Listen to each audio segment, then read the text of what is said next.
Katika kuendelea kusikilizwa kwa shauri linalomhusu mwenyekiti wa Chadema Tundu Lissu katika Mahakama Kuu leo, aliendelea kumhoji mkuu wa gereza kuu la Ukonga Andrew Shaban kuhusu malalamiko yaliyowasilishwa na mawakili William Maduhu, Nation Kungu pamoja na Paul Kisabo wanaodai kunyimwa haki yao ya msingi ya kikatiba ya kuonana kwa faragha na mteja wao pamoja na kufuatiliwa mawasiliano yao wanapomtembelea gerezani.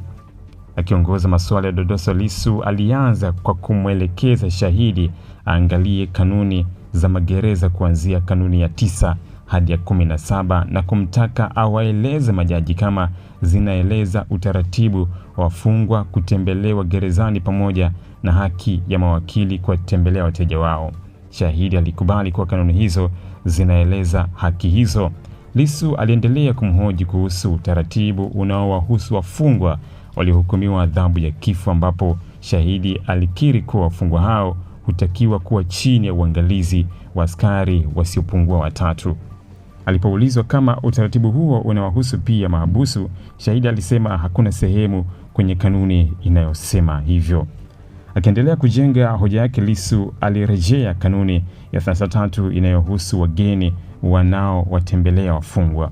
Shahidi alikubali kuwa kanuni hiyo inaeleza mazungumzo ya wafungwa yanaweza kusikilizwa na maofisa wa magereza wasiopungua 2, lakini alikiri pia hakuna sehemu inaweka utaratibu wa mahabusu kusimamiwa kama wafungwa wa adhabu ya kifo. Lissu aliendelea kuelekeza maswali kwenye mgawanyo wa wafungwa uliowekwa na sheria na kanuni za magereza. Shahidi alikubaliana kuwa makundi yaliyotambuliwa ni wafungwa wa kawaida, wafungwa wenye umri mdogo na wafungwa wa mara ya kwanza, huku akithibitisha kuwa hakuna kundi ambalo linatambulika kisheria kama watumiwa wa kisiasa. Baadaye Lissu alimwelekeza shahidi kwenye kifungu cha 29 cha sheria ya magereza kuhusu mgawanyo wa wafungwa na kifungu cha 105(1) kinachompa waziri mamlaka ya kutunga kanuni za utekelezaji wa sheria. Alipoulizwa kama Kamishna Jenerali wa magereza ana mamlaka ya kubadili kanuni hizo, shahidi alisema hana uwezo wa kujibu kwa kuwa si mwanasheria. Katika hoja ya haki ya wafungwa kutembelewa, shahidi alikubali kuwa kanuni ya 9H inatambua haki hiyo. Hata hivyo, alipoulizwa kama mazungumzo kati ya wakili na mteja wake anapaswa kusikilizwa na askari, alijibu kuwa wakili anaweza kuonekana na askari lakini mazungumzo yake hayasikilizwi. Lissu aliendelea kumhoji shahidi kuhusu uzoefu wake ndani ya jeshi la magereza tangu alipoajiriwa mwaka 1995 hadi kufikia cheo cha Assistant Commissioner.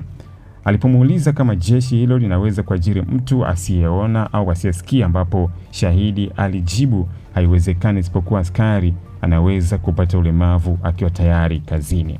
Katika sehemu nyingine ya ushahidi, shahidi alithibitisha kuwa alipohamishiwa gereza la Ukonga Disemba mwaka 2025 baada ya mkuu wa gereza hilo kustaafu, alimkuta Lissu akiwa amehifadhiwa katika eneo la Special Wing, ingawa alisema hafahamu madai ya Lissu kwamba aliwahi kuishi eneo hilo pamoja na mahabusu wengine wengi. Akijibu maswali kuhusu mawakili wa Lissu, shahidi alikubali kuwa alimkuta na orodha ya mawakili walioruhusiwa kumtembelea, akithibitisha kuwa jina la Nation Kungu lilikuwepo huku William Maduhu na Paul Kisabo haikuonekana katika orodha aliyoirithi. Lissu pia amemhoji shahidi kuhusu maelekezo aliyokuwa akiwaandikia maafisa wake ya kusimamia kwa karibu mazungumzo na mawakili wa mteja wao.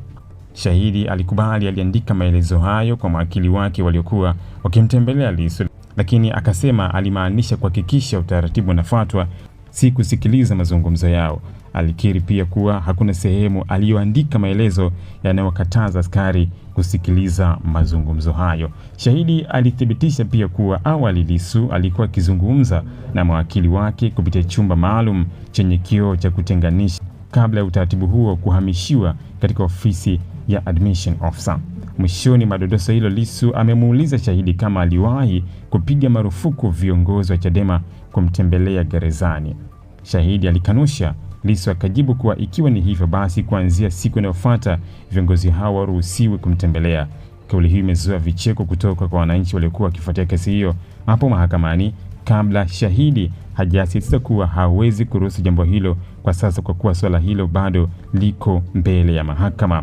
Baada ya hapo, mahakama ilisimamisha shughuli zake kwa mapumziko kabla ya kuendelea na hatua nyingine za usikilizwaji wa shauri hilo ambalo lipo chini ya majaji watatu likiongozwa na Jaji Ameri Mruma. Je, wewe ni mwanafunzi uliyemaliza form 6 au diploma na unaifikiria mbali? Je, azima yako ni kusoma katika chuo kikuu cha kimataifa na kupata uzoefu wa dunia nzima na kufungua fursa zisizo na mipaka? Eurasia iliyosajiliwa na TCU ni mshirika wako unayemwamini hapa Tanzania. Sisi ni wataalamu wa kuunganisha wanafunzi wa Kitanzania wenye malengo na vyuo vikuu bora na kozi bora zaidi duniani kote, kuanzia China, India, Malaysia, Canada, UK na kwingineko. Tunatoa mwongozo wa kibinafsi kwa kila hatua, kuchagua kozi sahihi, kurahisisha maombi, kupata scholarships na hata kusaidia masuala ya visa. Usiruhusu ndoto zako za kusomea kozi unayoipenda zibaki ndoto. Tembelea Eurasia leo, usomee kozi sahihi ya ndoto zako. Tupo Sky City Mall, floor ya 4, barabara ya ardhi, karibu na Mlimani City. Na kwa Dodoma, tupo karibu na ofisi za mkuu wa mkoa. Kwa mawasiliano zaidi 0765627770 au 0663482323. Eurasia, tutakuunganisha na tutakusimamia.